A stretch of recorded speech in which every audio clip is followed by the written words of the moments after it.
Ouvrez les portes. Let the doors be open. Est-ce que j'ai un stylo? Oui. Merci beaucoup.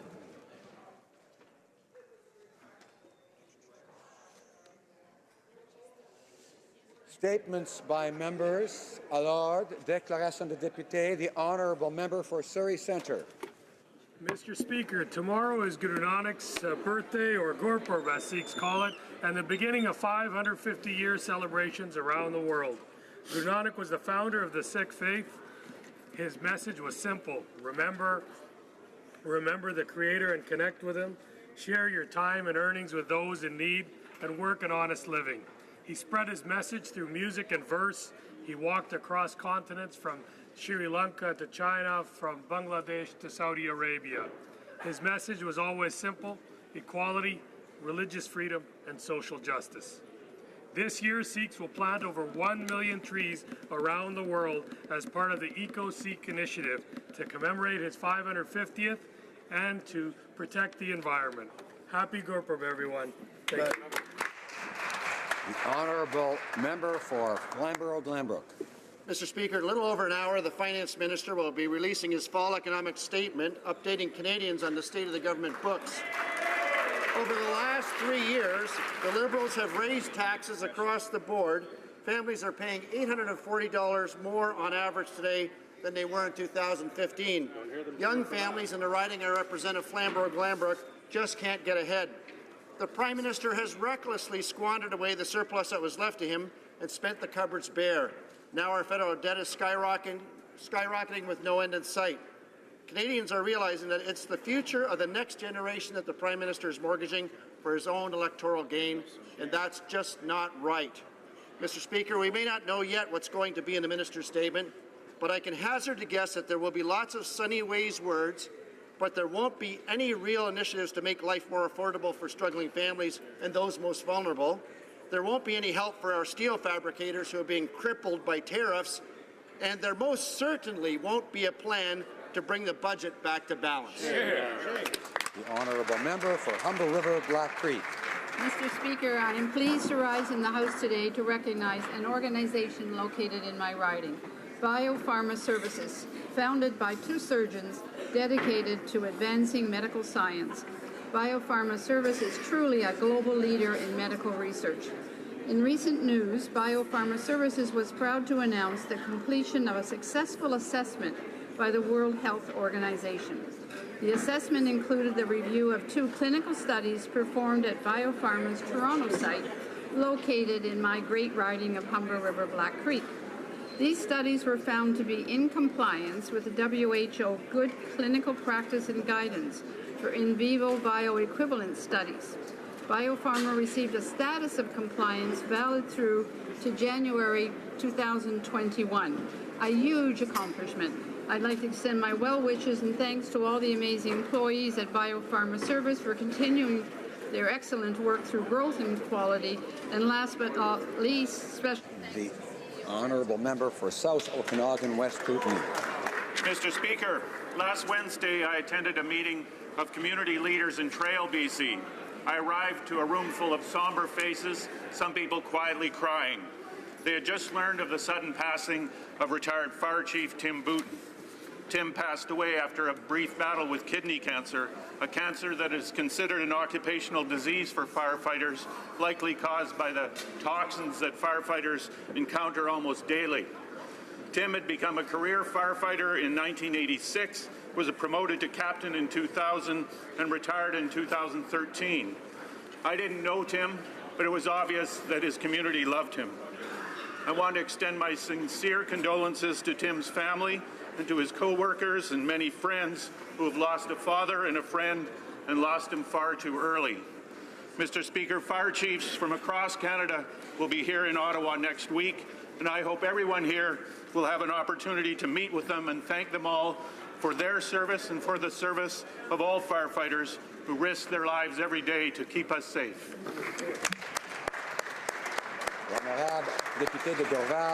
The honourable member for Dorval, Lachine-LaSalle. Nanak Sahib Ji's birth will be celebrated across the world. He founded the Sikh religion by walking this earth to unearth humanity and love. he brought enlightenment to people who lived in darkness, where women were considered impure and less than human. Baba Nanak condemned those who committed abuse and discrimination against women. To him, this was one of the most shameful deeds. Guru Nanak asks in his hymns, how can a woman be called inferior from whom kings and saints are born? That the reproductive strength of women is in itself a symbol of divine supremacy. Over 500 years ago, Guru Nanak Sahib Ji illuminated generations to come by making hymns on women's rights a part of the Sikh holy scriptures. Guru Nanak recited in one hymn, in the earth and in the sky, I do not observe the second. In both men and women, the light of the divine is shining. Happy Gurpurab to all. The honourable member for Red Deer Lacombe. Mr. Speaker, this Liberal government has proven time and time again that they are soft on crime and don't prioritize the safety of Canadians. Rural crime in communities across Canada has been steadily increasing, and law enforcement has been unable to mount an adequate response. With Bill C-71, the Liberals doubled down by going after law-abiding firearms owners while doing nothing to make communities safer or to reduce gun violence. Now they're proposing a blanket handgun ban which will do nothing to curb gun violence and will instead only make criminals out of law-abiding firearms owners. Yesterday, the Leader of Canada's Conservatives committed to getting tough on criminals who use guns to commit violence while respecting law-abiding firearms owners. This Conservative plan will get illegal guns out of our communities and put criminals behind bars for a long time. These common-sense proposals, tackling straw purchases, creating a firearms smuggling task force, a firearms ban for violent and gang criminals, and giving more tools to police to solve gun crime, will make a real difference in our communities, both rural and urban. Unlike the soft-on-crime Liberals, the Conservatives have a real plan for a safer Canada. Hear, hear. Honourable member for Mississauga East Cooksville. Mr. Speaker, I have the pleasure to rise today to congratulate the students of Glen Forest Secondary School STEM program. They organized and hosted the 3rd Explore STEM Conference in Mississauga East Cooksville this past week, the biggest science, technology, engineering, and math conference in Canada. I was amazed at what these young people were able to achieve, bringing speakers and students with a passion for STEM from across the country. I want to congratulate teacher and STEM leader Diana Wang Martin, the entire organizing team, and all the presenters and speakers. Not only did this conference attract some of our best and brightest students, but some of Canada's best employers to mentor the students and I'm sure recruit their future talent. Thank you, Mr. Speaker. Honourable member for Newmarket Aurora. Mr. Speaker, I'm proud to rise today to pay tribute to someone who has been a fixture in Newmarket for the past 18 years. Mayor Tony Van Bynen first ran for the municipal office as a councillor in the year 2000 and was elected as a regional councillor in 2003. He ran successfully for the mayor's chair in 2006 and was re-elected in 2010 and 2014. Tony has always been guided by his love and passion for Newmarket, working hard every day to make our town a better place. He spearheaded projects such as the Magna Centre, the revitalization of Main Street, the creation of Riverwalk Commons, and increased partnerships with South Lake Regional Health Centre.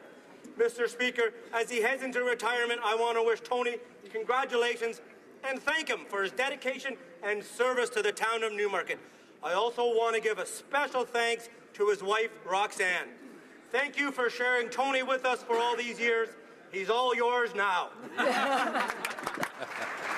The honourable member for Lakeland. Mr. Speaker, Ukrainians helped build Canada, especially Lakeland.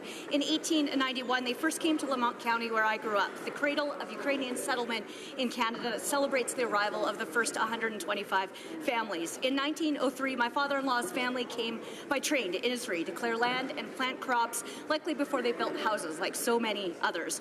By 1930, over 50,000 Ukrainians called Alberta home, the biggest community outside Ukraine. This fall, Lloydminster and Nikopol became sister cities to observe and advance the shared past and future. From churches, festivals, the Ukrainian village, the Victoria settlement near Smoky Lake, the Garlic Dome in St. Paul, to the world's largest pesika in Vegreville, a giant pierogi in Glendon, and kubasa in Mundare, symbols of Ukrainian food, faith, family, language, and culture dot Lakeland. So we remember Holodomor, the communist genocide against Ukrainians, and the people of Medan, who began a movement for a just and free democracy 5 years ago today. Canada can and must fight with Ukraine against ongoing threats and for its sovereignty. Yeah.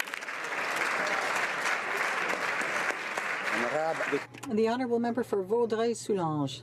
Mr. Speaker, on December 14th, I will have the pleasure of attending an Operation Red Nose Volunteer Evening. This amazing organization is celebrating its 35th anniversary this year. Alcohol and drug-impaired driving takes victims every year, Mr. Speaker, including, unfortunately, during the holiday season. More than 600 volunteers in our region get involved every year to ensure that the residents of Vaudreuil-Soulanges make it home safely.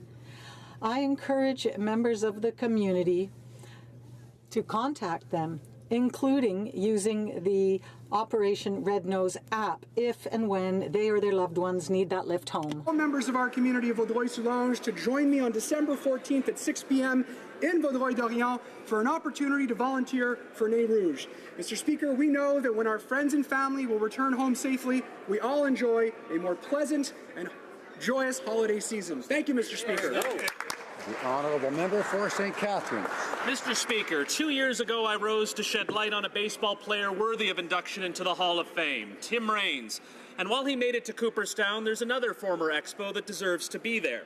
Larry Walker played 17 seasons, winning the batting title 3 times, and was the National League MVP in 1997.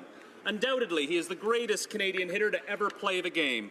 Walker had speed, power, incredible patience at the plate, and a cannon for an arm in right field. His case is hurt because his best years were played at Coors Field, but ultimately his case in the Hall should be based on his worth to his team. His 72.7 wins above replacement is higher than Tony Gwynn, Dave Winfield, Vladimir Guerrero, or even Tim Raines, and as such, Walker deserves enshrinement into the Hall of Fame. Though he aspired to be an NHL goalie, Walker's statistics compare well to right fielders throughout baseball history. Mr. Speaker, I call upon the Baseball Writers Association of America to do the right thing and elect Larry Walker into the Hall of Fame. Honourable Member for Calgary-Shepherd. Mr. Speaker, yesterday was a historic day. November 20th marked the 56th anniversary of the Soviet Union's pullout of their missiles from Cuba, ending the greatest nuclear threat to civilization. It also marked the 73rd anniversary since the Nuremberg trials began, where high-ranking Nazis faced justice for their crimes.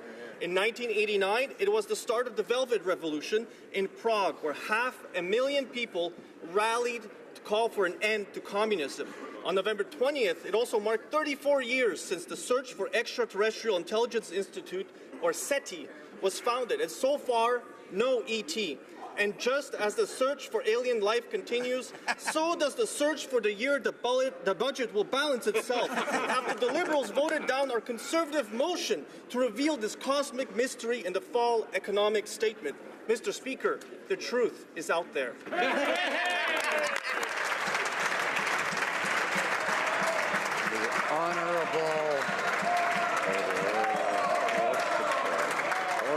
Order. The Honourable Member for Egmont. Mr. Speaker, I rise to honour my friend Lawrence Macaulay, as today marks his 30th year as the Honourable Member from Cardigan. For those wondering, that's 9 straight election victories, and he's gearing up for a 10th, but who's counting? Over the 3 decades he has represented Cardigan, Lawrence has served our country as Secretary of State for Veterans Affairs, Minister of Labour, Solicitor General, and currently as Minister of Agriculture. On behalf of your friends and colleagues in the House, thank you for your 3 decades of tireless work for your constituents as well as all Canadians. I would also like to take a moment to recognize Frances, his wife of 46 years, who we all know is the real campaigner in the family, as well as his daughters Carolyn, Rita, and Lynn. Cher ami, Lawrence. To my dear friend Lawrence, thank you for your good service. I wish you excellent health and the best of luck in the future.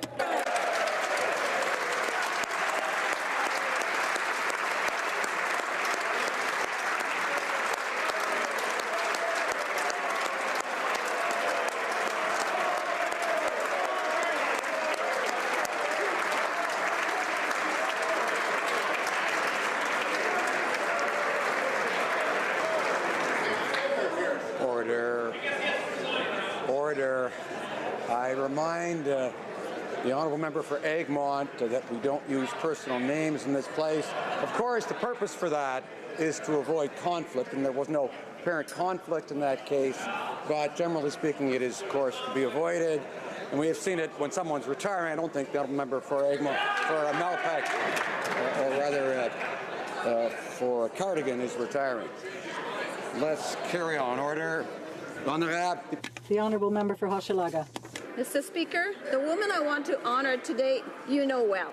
In fact, quite a few people on the Hill know her, because this great woman, Teresa Kavanagh, has been working here for almost 30 years, more than 20 of which in the NDP Whip's office. If you need information about just about anything, she knows who to call. She worked with MPs and you and I to set up a family room for young parents in this building. She organized events, jogging groups, found just the right offices for our MPs, organized skits for the Christmas party, and that's just a small sample of her accomplishments.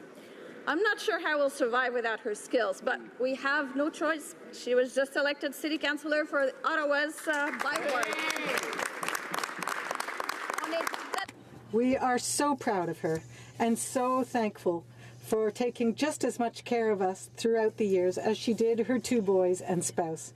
Thank you, Teresa. We'll be following you on Twitter.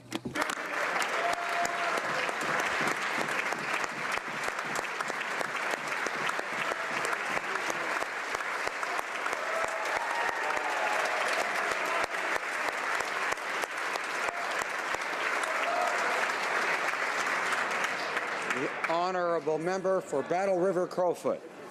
Mr. Speaker, the Liberal government continually brags about their use of the long-form census and their use of evidence, methodology, analytics, and data. Well, according to the Auditor General of Canada, they have absolutely nothing to brag about. In fact, they're just plain wrong. In report after report, the Auditor General has criticized various government departments and agencies, saying they had unclear methodologies. They did not establish targets. They did not define performance indicators. They did not use the necessary, important, and complete data. They did not adequately use data. They did not maintain data. They did not include data. They did not analyze program data. So while the Liberal government allows StatScan to dangerously reach into Canadians' private banking information, Canadians rightfully question, what will their personal banking data be used for? That's a good question, Mr. Speaker.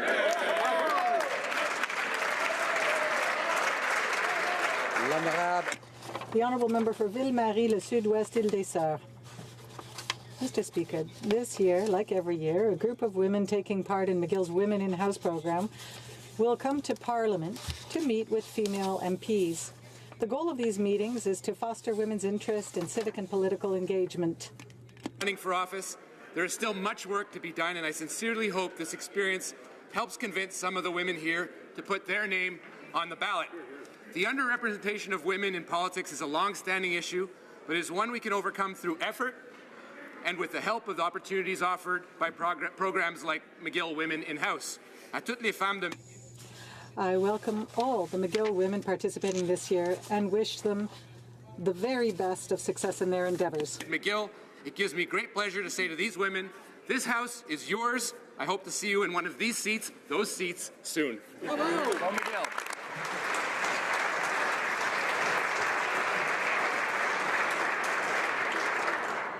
Oral questions. Questions orales. The honourable member for Milton.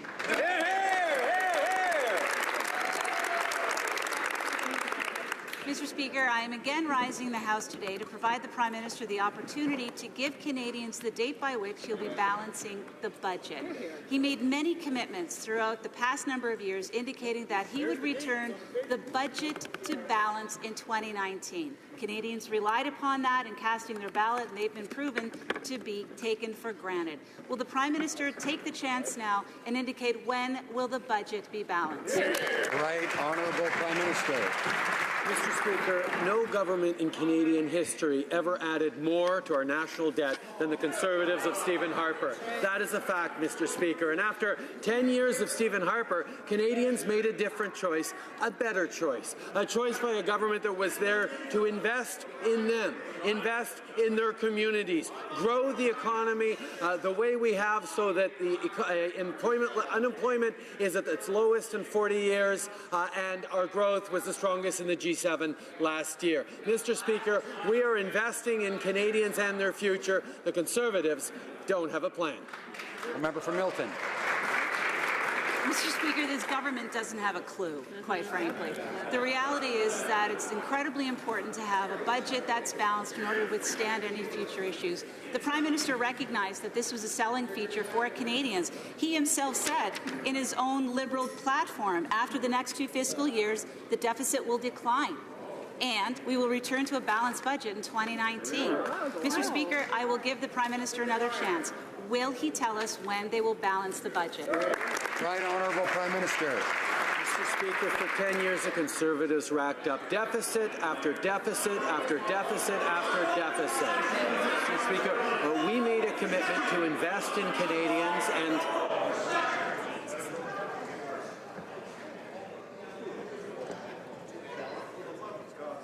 Order. Order. Members on all sides are able to sit through question period, most members on all sides, without reacting to what they hear and don't like. And one can expect to hear things they don't like during question period. And the rest should remember that they have to wait their turn before speaking. The Honourable Prime Minister has the floor. Mr. Speaker, the Conservatives still stubbornly don't get it. Every year we decrease the debt-to-GDP ratio while at the same time grow the economy and create jobs for Canadians. We are living up to the commitments we made to Canadians. They are stuck in Stephen Harper's past. Member for Milton. It is true, Mr. Speaker, we are stuck on the fact that Canadians were told that the budget would be balanced in 2019, and we're here to ask questions of the government. And if we're stubborn, then the arrogance being displayed by this Prime Minister with respect to breaking promises to Canadians is absolutely shameful. The reality is what he said several times, including to Mr. Mulcair, in a debate was, Mr. Mulcair, I'm looking straight at Canadians and being honest the way I always have. We said we are committed to balanced budgets, and we are. We will balance that budget in 2019.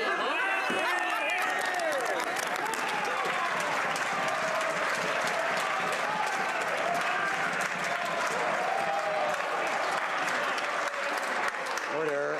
The Right Honourable Prime Minister.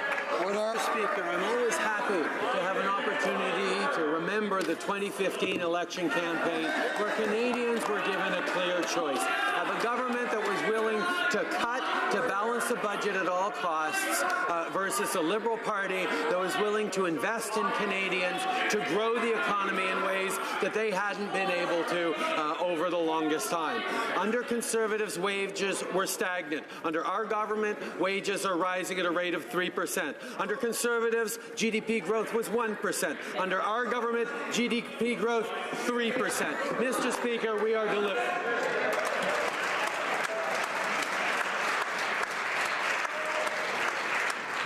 Order. The Honourable Member for St. Albert Edmonton seems to think that he can speak and even bellow in this place without being called upon. I'd ask him to reconsider that opinion, or else he won't be speaking for a while. The Honourable Member for Richmond-Arthabasca.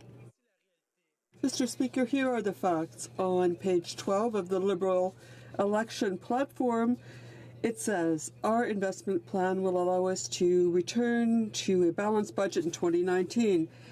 It's November 21st, 2018, and the deficit, the accumulated deficit, is at $80 billion. Who's going to pay for this? Our children and grandchildren. My question is simple. Can the Prime Minister stand in this place and tell us when will we return to a balanced budget? The Right Honourable Prime Minister. Mr. Speaker, I'm pleased that the Honourable Member is talking about children and grandchildren because in Richmond-Arthabasca, we're helping 20,400 children with the Canada Child Benefit. 6 million $6.5 million every month in his riding, the child tax benefit. We're helping families Canada-wide, and we are creating the economic growth they never could. The Honourable Member for Richmond-Athabasca. Mr. Speaker, here are the facts. While this government has been spending Canadians' money they've worked hard for, our energy sector is struggling. The Liberals are driving foreign investors away. Businesses are less competitive because of bad tax reform. And the truth is that 80% of Canadians pay more tax today than 3 years ago. So, again, the question is simple. When are we going to restore our economy's budget balance? $6.4 million every month in his riding of Richmond-Athabasca to help more than 20,000 children.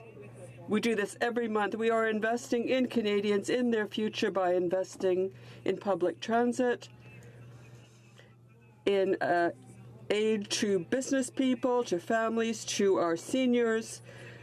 We are creating the economic growth they could never deliver. We are investing in Canadians, Mr. Speaker. The Honourable Member for Rimouski, Néja-Témiscouata des Basques. From 2015, the Harper Conservatives have rolled back many fundamental labor rights that affect workers' ability to organize freely, bargain collectively in good faith, and work in a safe environment. Mr. Speaker, this was said by none other than the Prime Minister during a campaign back in 2015, the same Prime Minister whose government is now musing about legislating workers back to work.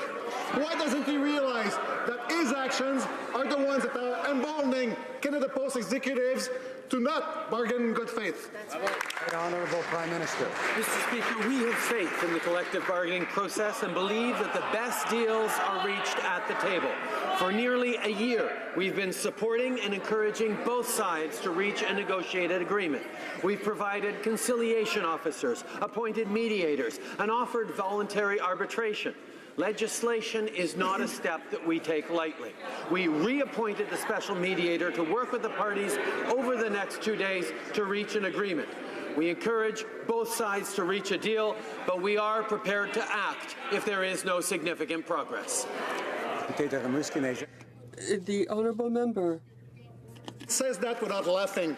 You know, si j'étais un progressiste, if I was a progressive on the Liberal benches, I'd be asking some pretty serious questions about how I could support legislation that would take away any balance of power between workers and management, that would allow Canada Post to not negotiate in good faith, and which would show that they were ready to do anything to please giants like Amazon and eBay. Where are the fine words of the Prime Minister when it comes time to bargain fairly? Where is his backbone when it comes to demanding that Canada Post negotiate fairly, the Prime Minister? Mr. Speaker, we believe profoundly in collective bargaining, and we are convinced that the best agreements come at the bargaining table, the negotiating table. We are encouraging both parties to bargain and to come to an agreement. We do not take legislation lightly. We hired an arbitrator to work with both parties. We hope that they will come to an agreement, but we are ready to act if necessary. The Honourable Member for Jonquière. Mr. Speaker, the accumulation of mail that Canada Post is talking about is really exaggerated. In Toronto, there are 70 trailers of mail and not hundreds, as Canada Post claims. There are 6 in Hamilton, 2 in Halifax, 15 in Moncton, and all this can be delivered in a few days. Canada Post is creating an artificial crisis, and the government is taking the bait. Why doesn't the Labour Minister protect workers' security? Why is the government siding with management rather than with postal workers? The Right Honourable Prime Minister. Mr. Speaker, we have been working in partnership with unions countrywide to show that a government can respect them and can consider that they are essential for the growth of the middle class and for those aspiring to join it. We respect unions. We have always worked with unions. We know that the best way to deal with differences is at the bargaining table. We hope that we will come to an agreement. We hope they come to an agreement, but we're ready to act if they don't. Mr. Speaker, despite it being unconstitutional, the Liberals placed back-to-work legislation on notice yesterday, thereby destroying any incentive for Canada Post to negotiate seriously. The Prime Minister rationalizes this by saying Christmas and important shopping days are coming. What message is he giving to thousands of CUPW workers whose physical health, mental health, and families are compromised because Canada Post refuses to negotiate fairly? Mr. Speaker, how is this Prime Minister any different from Stephen Harper? Hear, hear. The Honourable Prime Minister. Mr. Speaker, we have transformed the relationship between the Government of Canada and organized labour across this country. We have engaged in a thoughtful, positive way. I've been proud to attend many meetings with a broad range of labour groups over the past years. We continue to build on this important partnership, important for us, important for labour, and important for Canadians as well, Mr. Speaker. We will continue to respect and work with organized labour. We will continue to ensure that there is every opportunity to solve these challenges at the bargaining table, which is the right place for them. But we are, Mr. Speaker, ready to act if necessary. L'honorable député. The Honourable Member for Louis-Saint-Laurent. Mr. Speaker, 3.5 years, the Liberal leader came up with a really novel economic theory, and I quote, "As you know, a budget will balance itself." I don't think there's anyone in the world who would have really adopted this theory, and for a reason.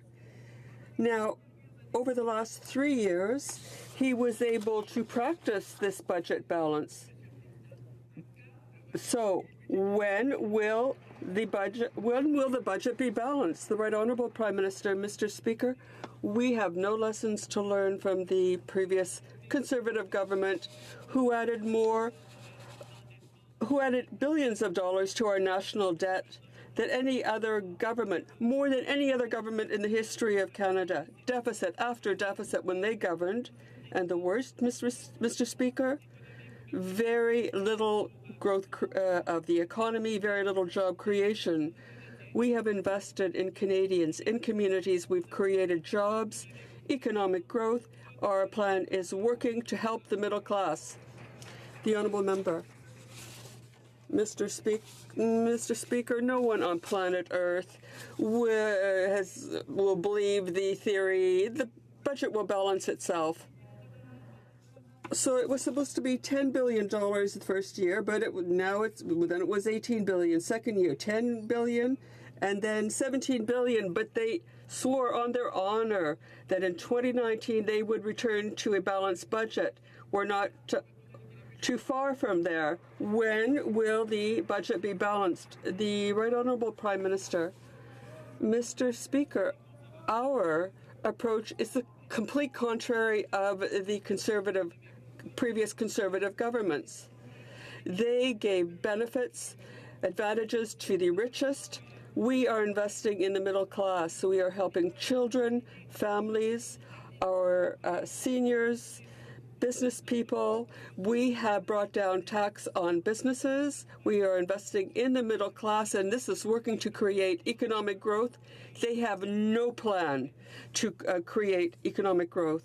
He goes again insulting the people on whom he wants to raise taxes. Of course, he said that soccer moms and hockey dads were too rich, and that's why he needed to take away their children's fitness tax credits. He said farmers and small business owners were rich tax cheats, and that's why he needed to attack them, meanwhile protecting his own trust fund and the family business of the finance minister.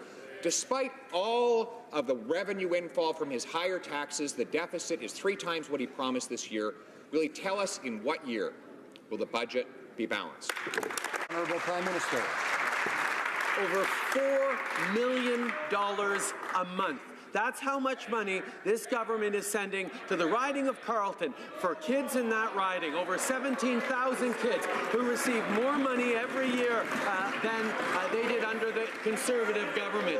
Why didn't he invest in the families in his riding? We're seeing record levels of growth across this country. We're seeing record low levels of unemployment. We are investing in Canadians' future, and our plan is working, Mr. Speaker. While they continue to try and pretend that deficits are something they have no experience with.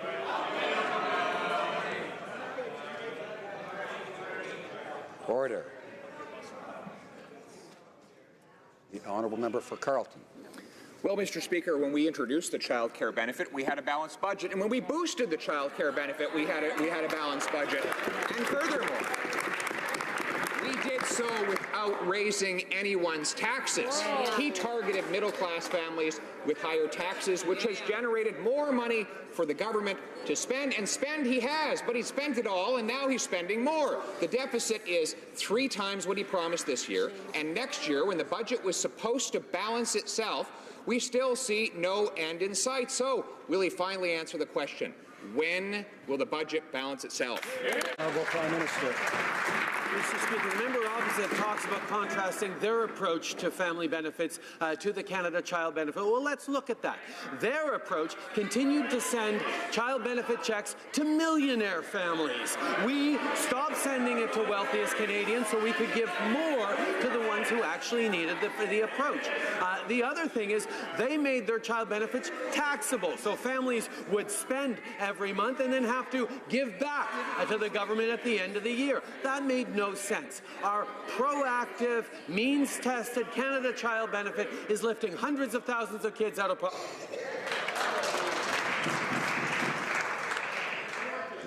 Honourable member for Carleton. The only millionaire that's getting taxpayer-funded childcare benefits is this Prime Minister, sitting right in front of us, who gives himself tens of thousands of dollars a year in free nanny services that every other Canadian has to pay for out of their own pocket.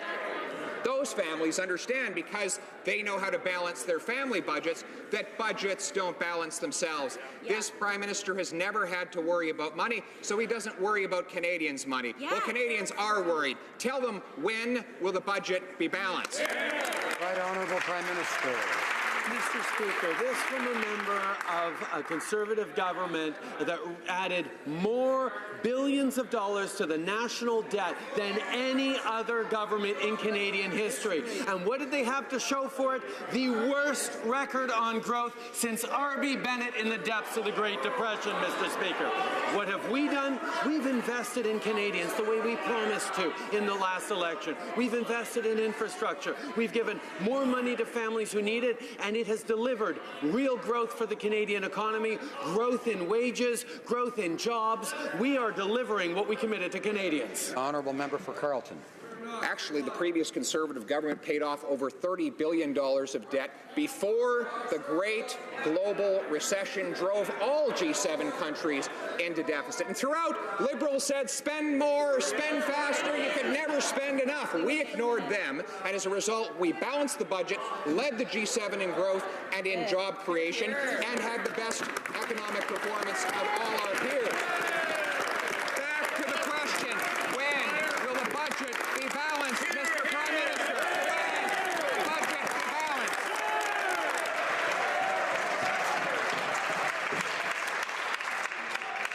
The Right Honourable Prime Minister. After adding record amounts to the national debt, after running deficit after deficit after deficit after deficit after deficit, they finally created a phony balance just in time for the election. And how did they do it? On the backs of our veterans, nickel and diming and shutting down veteran service offices. They did it by ramming through changes to the Phoenix pay system when booking those changes in advance. They phonied up a budget so they could try and run on it. They don't know how to manage a budget, and the record is proof of that.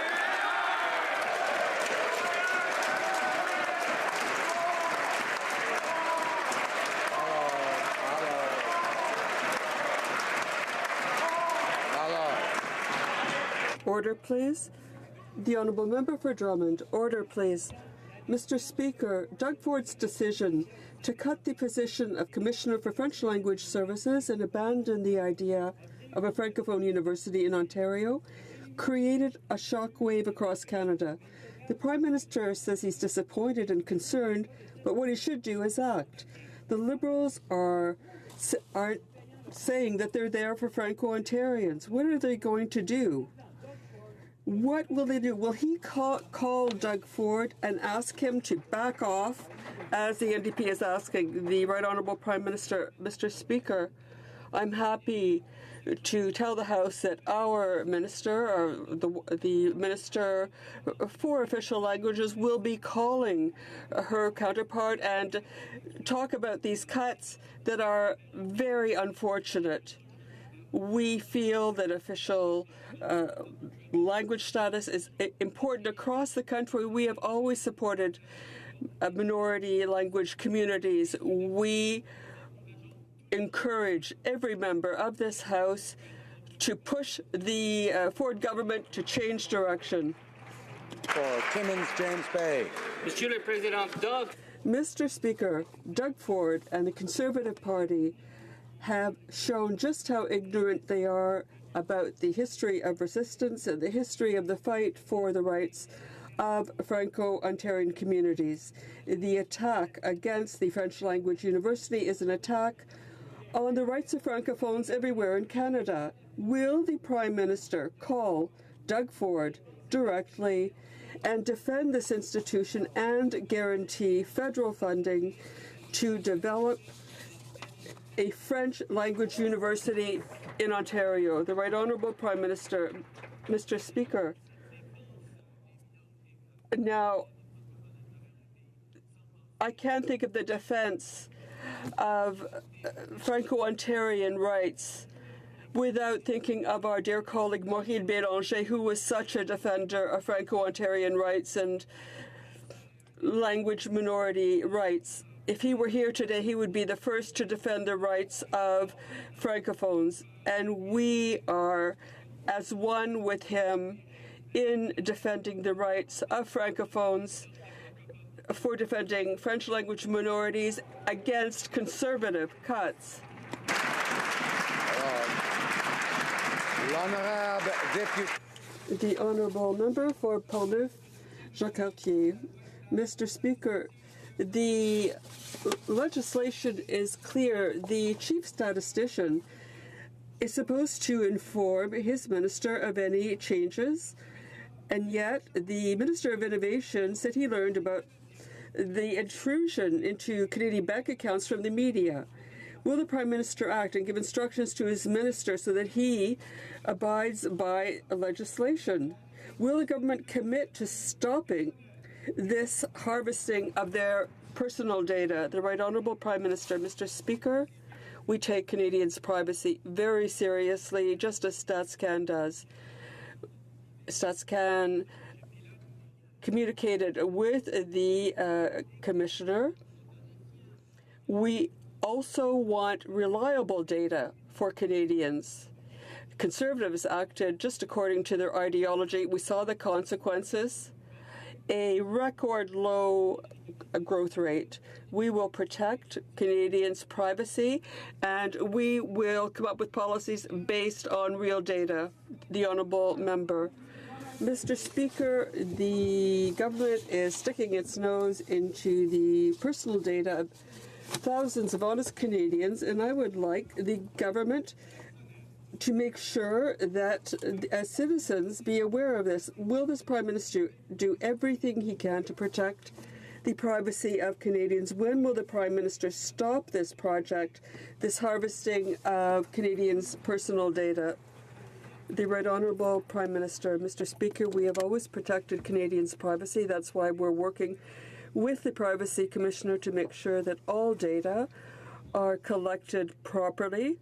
And with respect to this pilot project, we will make sure that confidential data, private data, are protected. Now, Conservatives say that they're concerned about privacy, but Canadians can see through this. Recently, the Leader of the Opposition in the House told me that the Conservatives are still opposed to the long-form census. Mr. Speaker, we will do better. Mr. Speaker, let's recap. A letter was sent from StatsCan to the banks ordering them to provide the personal financial information of Canadians. This letter went out before any notification was made or any plans were made public. StatsCan appears to have broken the law, and this Prime Minister needs to step in and fix it. Will the Prime Minister fix this mess and cancel this program? Right, Honourable Prime Minister. Mr. Speaker, we take the privacy of Canadians very seriously, and we expect Stats Canada to as well. In fact, Statistics Canada has been engaged with the Privacy Commissioner in regards to this pilot project, which has not yet been launched. We also understand the importance of quality and reliable data to Canadians. During 10 years, Conservatives ignored data and governed only through ideology. We witnessed the consequences: historically low economic growth while they were in power. We will continue to protect the privacy of Canadians and promote evidence-based policy. Honourable Member for Central Okanagan, Similkameen Nicholas. Mr. Speaker, he says we're ignoring the data, but the fact is he's ignoring the question. The law says that the minister must be told of any mandatory requests for data by Statistics Canada 30 days before it's made. It also says that any new request must be made public. According to the minister, he found out about this scheme to surveil Canadians from media reports. It looks as if StatsCan violated the law. Will this Prime Minister finally listen to the concerns of Canadians and cancel this unauthorized scheme? Right, Honourable Prime Minister. Mr. Speaker, we've heard this approach before from the Conservatives. It's the same kinds of fear-mongering and politicization they use in order to justify their cancellation of the long-form census. We can understand how important it is to protect Canadians' privacy. We work with the Privacy Commissioner to ensure that Stats Canada always complies and protects Canadians' privacy. But this war on data, this war on facts that continues to come from the Conservatives, well, it was rejected in 2015, Mr. Speaker, and I know Canadians are going to reject it again. That's right. Order. The Honourable Member for Churchill-Kiewatinook Aski. Mr. Speaker, today the international community criticized Canada for human rights violations. The UN Committee Against Torture made it clear that the forced sterilization of Indigenous women constitutes torture. The committee also demanded an explanation for the lack of reparations and sanctions. Mr. Speaker, let's be clear. This is what genocide looks like. How could Canada let this happen on our watch? So will the Prime Minister take immediate action, put a stop to this horrific act, and bring justice to the Indigenous women and their families who were violated? Well, Prime Minister. Mr. Speaker, the coerced sterilization of some Indigenous women is a serious violation of human rights. We know that Indigenous patients can face systemic barriers in accessing services, including discrimination and racism. We all have a role to play to ensure that Indigenous patients receive quality health care free of prejudice, including ensuring health workers receive cultural competency training as laid out in the Truth and Reconciliation Commission's calls to action. We will continue working with partners to ensure all Indigenous peoples have access to culturally safe health services, no matter where they live in Canada. The Honourable Member for Laurier-Sainte-Marie. Mr. Speaker, Germany has stopped selling arms to Saudi Arabia. That is leadership. But here, about a month ago, the Prime Minister announced that the government was reviewing existing export permits, not future ones, current ones. So, could the Prime Minister inform the House on the status of this review of current arms export permits to Saudi Arabia and tell us when we can expect a decision? The Right Honourable Prime Minister. Mr. Speaker, we demand and ensure that products exported from Canada are used in accordance with human rights. That is why we are reviewing and have a rigorous export permit system. As I said, we are looking at existing permits for Saudi Arabia. The Honourable Member. Mr. Speaker,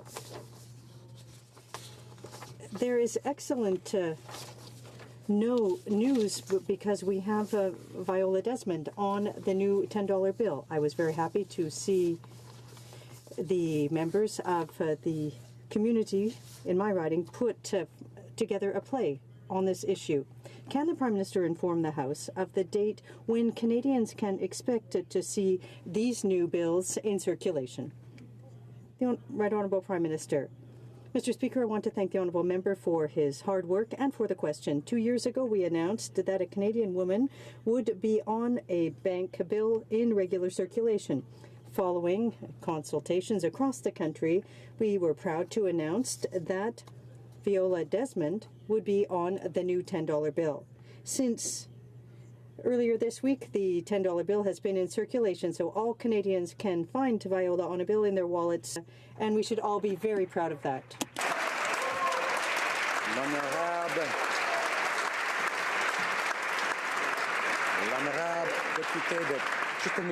The Honourable Member for Chicoutimi-Le-Fjord. Mr. Speaker, the Australian F-18s will be a burden on the Royal Canadian Air Force and all Canadians, all taxpayers.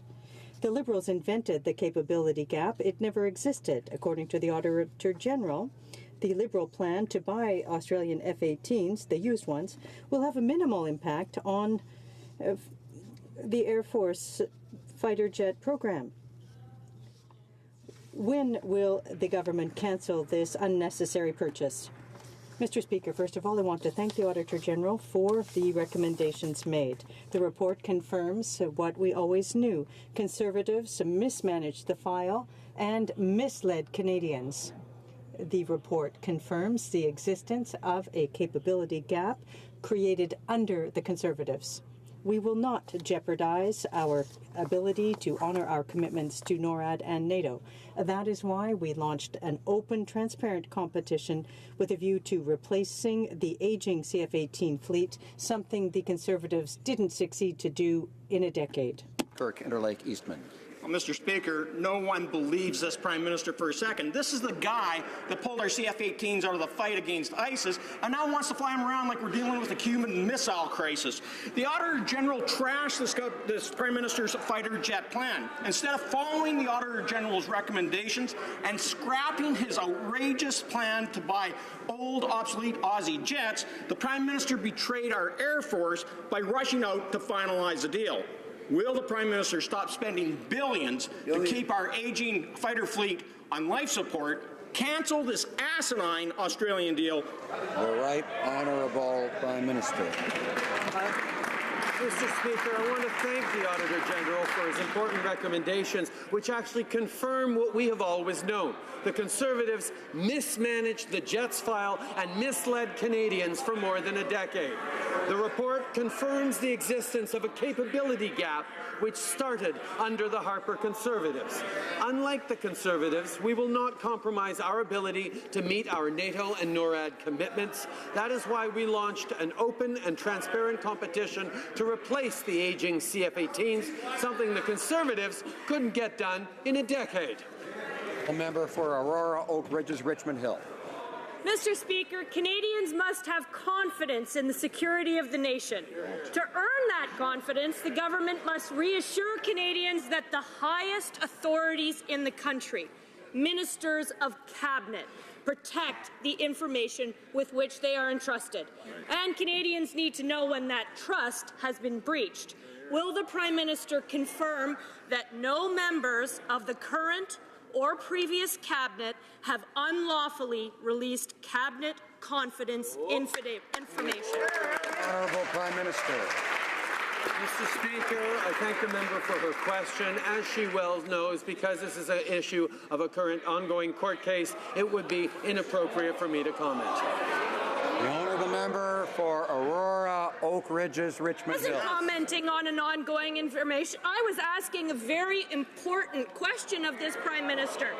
Canadians need to know that the secrets of the nation are protected at the highest levels, and that the Prime Minister will react swiftly and appropriately when Canada's security has been compromised. did a current or former cabinet minister unlawfully release cabinet confidence information? Honourable Prime Minister. Mr. Speaker, as the member opposite well knows, these exact questions are at the centre of an ongoing court case. We respect the independence of the judiciary on this side of the House. We will ensure that we continue to respect that by not commenting on this ongoing court case. Order. Order. L'honorable député de Sherbrooke. The honourable member for Sherbrooke. Mr. Speaker, for 3 years, the Prime Minister has been repeating that they're working to implement a fair and more equitable tax system. However, the Auditor General's report revealed that the Revenue Agency shows more clemency towards rich multinationals and those involved in dubious transactions than it does ordinary people. What a surprise. The Liberals are continuing to maintain a 2-year tax system that favors very rich people at the expense of others. Will the Prime Minister acknowledge that the promises have not been kept and that the Auditor General has stated that they have failed across the board in this area? The Right Honourable Prime Minister. Mr. Speaker, we thank the Auditor General for his report. We are resolved. All Canadians are treated fairly and will pay their fair share. The Revenue Agency will look at its internal processes to ensure the uniformity of work done in this area. Since we took power, the agency has doubled the number of audits abroad than under the previous Conservative government. Thanks to our investments, the agency now takes action against people involved in tax evasion, and people are suffering the consequences of that. Immigration has left families and caregivers in the dark for months on what will replace the current caregiver program. This week, migrant workers' rights groups released a report calling on the minister to ensure caregivers are finally given the respect and security they deserve.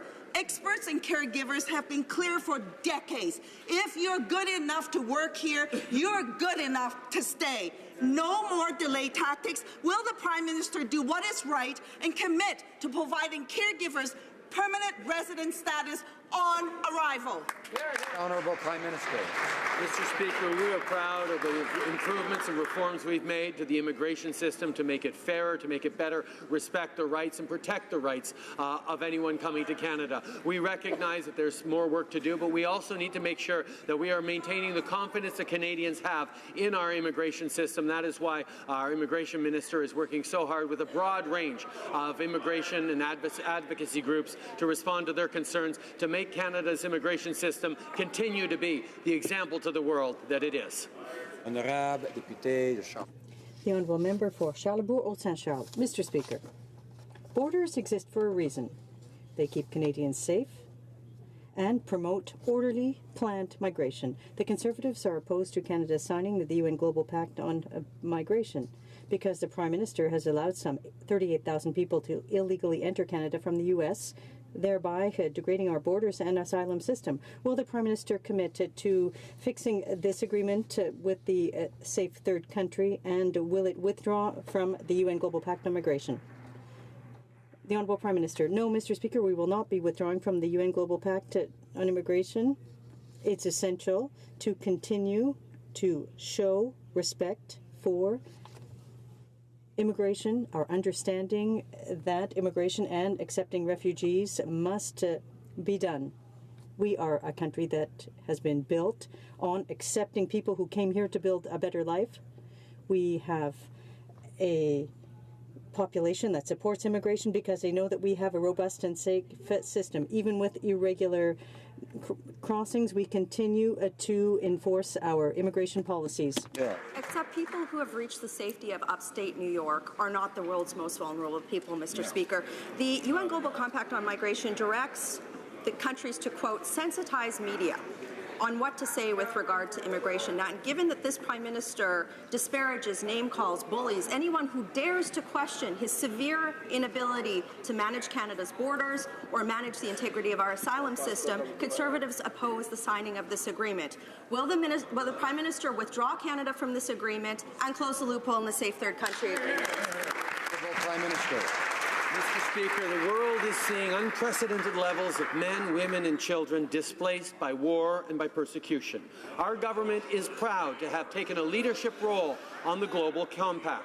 This is the first time the international community has worked together to develop a comprehensive set of principles to better manage this phenomenon.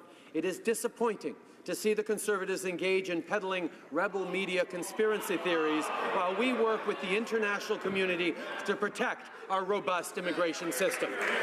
Honourable member for Calgary Rocky Ridge. Mr. Speaker, the Auditor General confirmed what Canadians have known for years, that tax rules aren't applied fairly. He said, quote, "The Canada Revenue Agency did not consistently apply tax rules, even though the taxpayer's Bill of Rights includes the right to have the law applied consistently," end quote. The report also said that those with offshore transactions were given special breaks that are denied to ordinary Canadians. Why are there one set of rules for regular Canadians and another set of rules for people like the Prime Minister's rich Liberal friends? Honourable Prime Minister. Mr. Speaker, we thank the Auditor General for this report. We're committed to ensuring that all Canadians are treated fairly and that they all pay their fair share. The CRA will review internal processes, definitions, and procedures to ensure that compliance work is consistent. It's interesting to note that the Auditor General's report also covered the last years of the Conservative Party in office, and that's why since we took office, the CRA has completed twice as many offshore compliance audits than under the Conservatives. And thanks to our unprecedented investments, the CRA can now identify those involved in tax evasion and aggressive avoidance and ensure they face consequences better than they did under the Conservative government. Honorable député d'Alfred Pellan. Monsieur le Président. The Honourable Member of Alfred Pellan. Mr. Speaker, our aerospace sector provides good quality jobs for the middle class and innovations that improve the quality of life for Canadians. More than 100,000 aerospace companies and organizations contribute $2.3 billion to the economy and employ some 10,000 Canadians. A clean environment and a strong economy go hand in hand, and satellite images are a part of Canada's fight against climate change. Can the Prime Minister inform the House of the government's investments in the future of this type of technology? The Right Honourable Prime Minister. I'd like to thank the member for Alfred Pellan for his work and for his support for these industries in his region. We are proud to announce some $13 million to North Star Earth and Space. The funds will enable North Star to revolutionize the way we see the world. Better satellite images will improve weather forecasts, monitoring in the event of industrial or ecological disasters. North Star is a stimulating example of an innovative Canadian startup, and our investment will continue to maintain Quebec's place in the forefront of cutting-edge technology. For Sarnia Lambton. Mr. Speaker, the safety of the food that Canadians eat should be a top priority for any government. Cases of E. coli have been occurring for over a month in Canada by people who consume romaine lettuce. Just now, the Centre for Disease Control and Prevention in the United States has ordered grocery stores to pull this contaminated product. It took over a month for the Liberals just to inform Canadians that the lettuce they're eating might not be safe. Why haven't the Liberals issued a recall to protest to protect the Canadians? Right Honourable Prime Minister. Mr. Speaker, protecting the health and safety of Canadians is our government's top priority. We are collaborating with provincial health authorities as well as the Centres for Disease Control and Prevention and the FDA in the United States to investigate the outbreak of E. coli infections linked to romaine lettuce in Ontario and Quebec. People in Ontario and Quebec should avoid eating romaine lettuce and salad mixes containing romaine lettuce until the cause of contamination is known. We will continue to keep Canadians informed as new information becomes available. Deputy D'Abitibi. The Honourable Member for Abitibi-Témiscamingue. Mr. Speaker, when the Prime Minister came to my riding, several stakeholders told him directly just how important it was to maintain the night service at the Flight Information Station at the Rouen Airport, even if NAVCAN recommended closing it. Now, the Minister of Transport told us that he's requested a new study, but NAVCAN has made its decision and is saying it's only holding additional consultations. Will the Prime Minister acknowledge this is a public safety matter and maintain night service at the airport? The Right Honourable Prime Minister.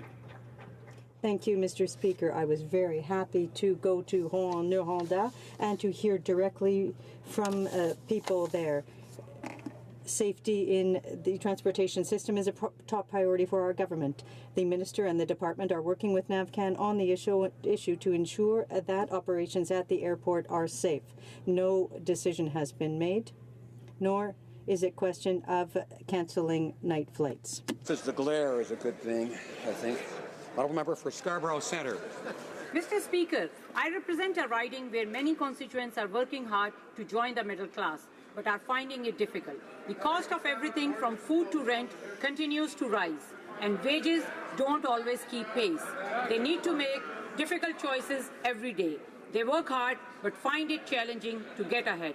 Can the Prime Minister please explain how the government's poverty reduction strategy will help families like those in Scarborough Centre? Good question. Right Honourable Prime Minister. I want to thank the member for Scarborough Centre for her hard work and for speaking up on behalf of Canadians working hard to join the middle class. We have invested $22 billion in the fight against poverty, and programs like the Canada Child Benefit and more generous benefits for seniors have helped lift 650,000 Canadians out of poverty. We know there's still more to do. We indexed the CCB. We're introducing the Canada Workers Benefit and the Canada Housing Benefit. And we have a plan for achieving the lowest level of poverty in Canada's history.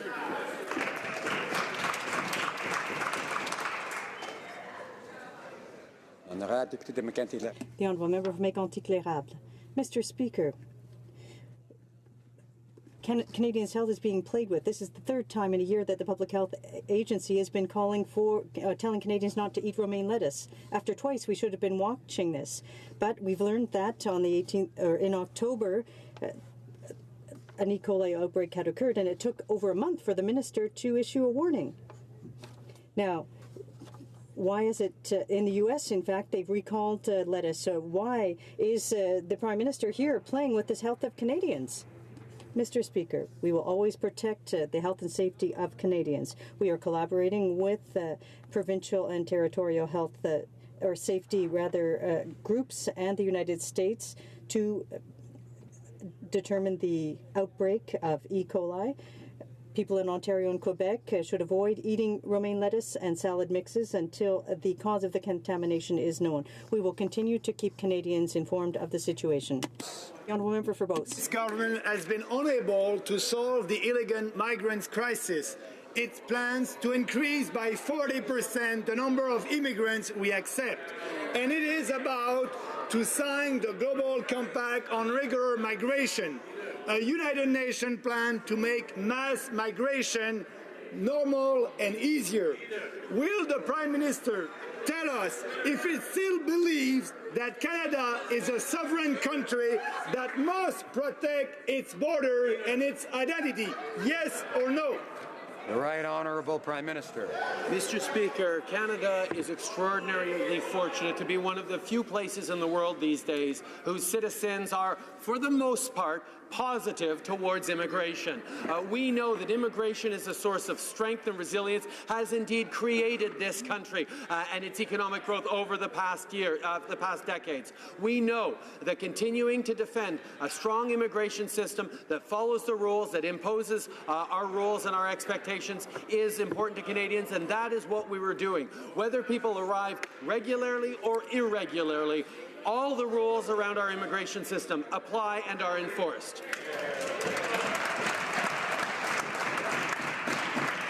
This will conclude question period for today. Tabling of documents.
Order. I encourage honourable members to take their conversations into the lobbies. I know it's a valuable time, an opportunity for members from one side to talk to the other and so forth, and that's valuable.